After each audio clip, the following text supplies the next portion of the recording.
نزیکەی 5,000 کارمەندی سەر بە حکوومەتی هەرێم لە دوای ڕوخانی ڕژێمی پێشوو عێراق لە ساڵی 2003 گەڕانەوە کەرکووک و لە بەڕێوەبەرایەتی و فەرمانگەکانی سەر بە حکوومەتی ناوەندی دامەزران، بەڵام دوای چەندین ساڵ ئێستا وەک میوان مامەڵەیان لەگەڵدا دەگرێت و ساڵانەش پێویستە تەنسیبەکانیان نوێ بکەنەوە.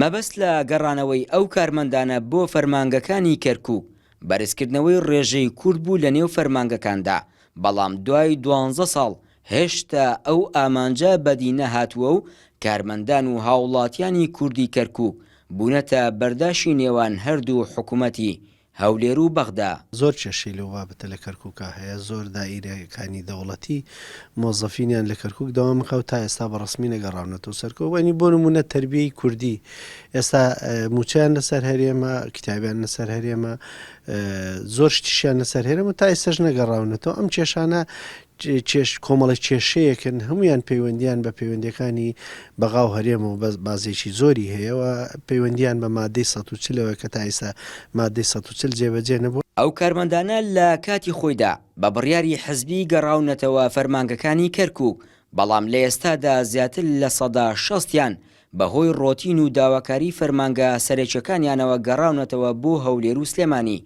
لە دوای گەڕانەوەشیان کێشەی دەرماڵە و پلە بەرزکردنەوەیان بۆ دروست بووە و هیچ جۆرە دەرماڵە و پلە بەرزکردنەوەیەک نایانگرێتەوە. ئەو مۆزەفانەی کەوا ئێمە لای ئێمە ناونووسکران لە بیدایەتەوە 2700 کەس بوو، ئێستا تقریبا 700 کەس ماوەتەوە. لەم چەند ساڵی ڕابردووە لەبەرەوەی کێشیان بۆ دروستە کرد لە کوردستان و ئەیانوە دێمە ملاکمان نییە بۆ پێویستمە مۆزەفە ئەیان گەڕاندەوە هەنێکی بە زۆر مەسەلەن ئەبوو بگەڕێتەوە بۆ لەوێ دەوام بکە.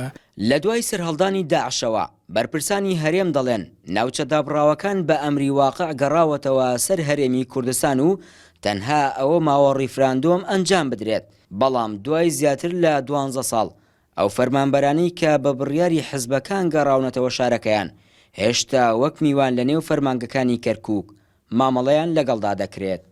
دەریا کامەران، NRT کەرکووک.